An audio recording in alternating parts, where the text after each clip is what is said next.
नमस्कार दोस्तों, स्वागत है आपका चमत्कारी टोटके चैनल पर। दोस्तों, कई बार जीवन में ऐसी समस्याएं आने लगती हैं जिनका कोई सीधा कारण समझ नहीं आता। घर में अचानक परेशानियां बढ़ने लगती हैं, काम रुकने लगते हैं, धन टिकता नहीं है और बीमारी बढ़ती है। रिश्ते में तनाव आने लगते हैं और लोग सोचते हैं कि आखिर गलती कहाँ हो रही है। ऐसे समय में ज्योतिष और धार्मिक मान्यताओं के अनुसार एक बहुत ही महत्वपूर्ण कारण माना जाता है, जिसे पितृदोष भी कहा जाता है। आज के इस वीडियो में हम बहुत सरल तरीके से समझेंगे कि पितरों की नाराजगी के सबसे स्पष्ट संकेत क्या होते हैं, कौन कौन सी समस्याएं पितृदोष के कारण दिखाई देती हैं और सबसे जरूरी ऐसे कौन से आसान उपाय हैं जिन्हें करके कोई भी व्यक्ति पितृदोष से राहत पा सकता है। तो वीडियो को अंत तक देखें और चैनल को अभी तक सब्सक्राइब नहीं किया है तो कर लें। पितरों की नाराजगी के 5 मुख्य संकेत हैं। सबसे पहला और सबसे सामान्य संकेत ये है कि घर में एक के बाद एक कोई ना कोई बीमार पड़ता ही रहता है। एक व्यक्ति ठीक होता है तो दूसरा बीमार हो जाता है। घर में बीमारी की यह श्रृंखला कभी खत्म नहीं होती। ऐसी स्थिति में ये माना जाता है कि पितृ प्रसन्न नहीं है। उनकी नाराजगी घर के माहौल और स्वास्थ्य दोनों को प्रभावित करने लगती है। ये संकेत लंबे समय तक नजरअंदाज नहीं करना चाहिए। दूसरा संकेत संतान सुख से जुड़ा है। कई दाम्पत्य विवाह के कई वर्षों बाद भी संतान प्राप्त नहीं कर पाते, जबकि मेडिकल रिपोर्ट्स भी सामान्य आती हैं। धार्मिक मान्यताओं के अनुसार पितरों की नाराजगी संतान सुख में रुकावट पैदा करती है। जिस परिवार में पितरों को तर्पण, पिंडदान, श्राद्ध आदि ना किया जाता हो, वहाँ यह समस्या बार बार दिखने को मिलती है। तीसरा संकेत है करियर, नौकरी और बिजनेस से जुड़ा हुआ। यह तब महसूस होता है जब आप मेहनत बहुत करते हैं,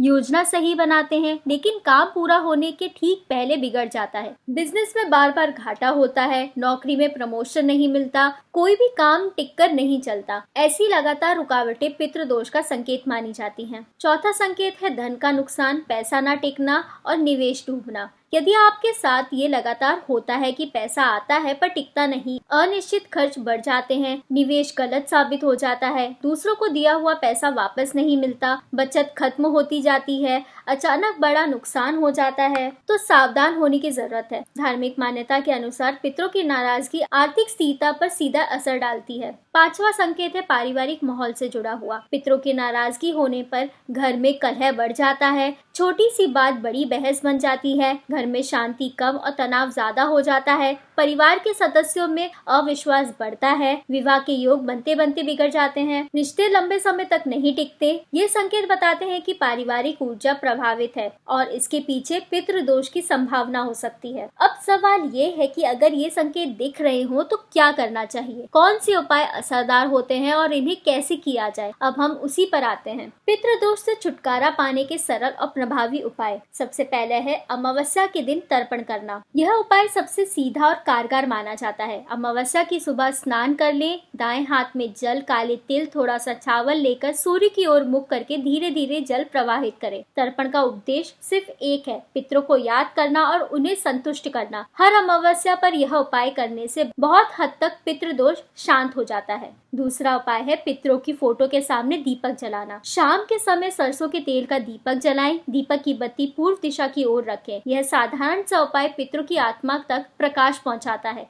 और माना जाता है कि इससे वे जल्दी प्रसन्न होते हैं। तीसरा है पीपल या बरगद के पेड़ को जल अर्पण करना। सुबह के समय पीपल या बरगद के पेड़ पर कच्चा दूध और जल चढ़ाना पितृ शांति का बहुत पुराना उपाय है। यह उपाय राहु केतु को भी शांत करता है, जो पितृ दोष से जुड़ा माना जाता है। चौथा है कौवा को भोजन कराना। कौवा हिंदू मान्यता में पितरों का वाहक माना जाता है। हफ्ते में कम से कम 2 बार रोटी, खिचड़ी या चावल कौवे को खिलाएं। अगर कौवा तुरंत आकर खा ले तो इसे बहुत शुभ माना जाता है। पांचवा है पितृपक्ष में श्राद्ध या पिंडदान। पितृपक्ष के दौरान श्राद्ध करना सबसे प्रभावी माने जाने वाला उपायों में से एक है। यदि संभव हो तो गया, प्रयागराज, उज्जैन या हरिद्वार में पिंडदान करना बहुत शुभ माना गया है। इससे पितृ पूर्ण रूप से तृप्त हो जाते हैं और पितृदोष कई बार पूरी तरह समाप्त हो जाता है। छठा है भोजन व्यर्थ न फेंकना और घर साफ रखना। पितरों को अशुद्धता और अनादर बिल्कुल पसंद नहीं है, इसलिए भोजन कभी व्यर्थ ना फेंके, रसोई साफ रखे, बुजुर्गों को सम्मान करे, घर में क्रोध और अपशब्द से बचे,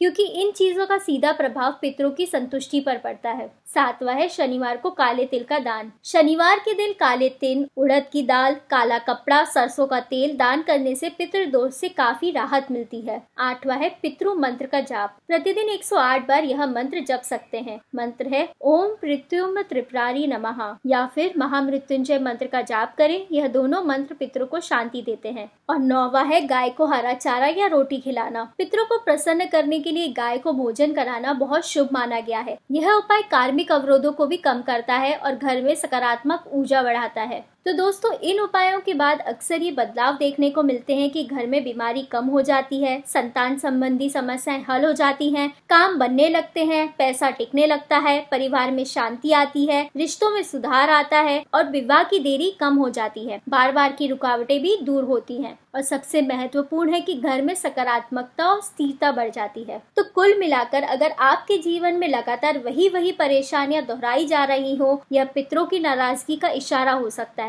और अगर सही समय पर उचित उपाय कर लिया जाए तो स्थितियां जल्दी सुधरने लगती हैं। पितृदोष कोई डराने वाली चीज नहीं है, बस ध्यान देने और समय पर उपाय करने की जरूरत होती है। अगर आपको ये वीडियो पसंद आया हो तो इसे लाइक करें, शेयर करें और चैनल को सब्सक्राइब करना ना भूलें।